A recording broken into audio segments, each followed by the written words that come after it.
Hi, I'm Ed Henning. I'm with Vermeer Corporation, and today I'm going to talk to you about the ZR5. Vermeer really prides itself on a history of innovation. We're coming out with the first large round baler in full production, and with the ZR5, we were able to bring the first self-propelled round baler to the market as well.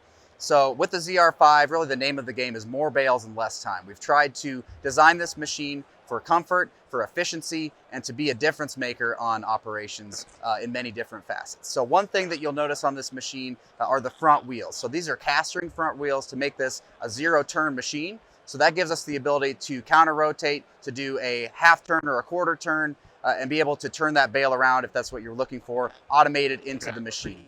The suspension on those front wheels also allows you to have a large amount of travel. So compared to a tractor that has suspension, the operator is sitting over that suspension in the front. So with that, we're able to give an improved ride, more travel in the front, and make sure that you can travel smoothly, efficiently, and quickly across the field and be comfortable at the same time. There's also some other features on this machine, like a powered wind guard and a camera to be able to see the pickup under the machine to make sure you can see what's going on down there, make sure you're feeding efficiently, and to give you a good view of the pickup as you are using the machine and make sure things are going correctly and smoothly.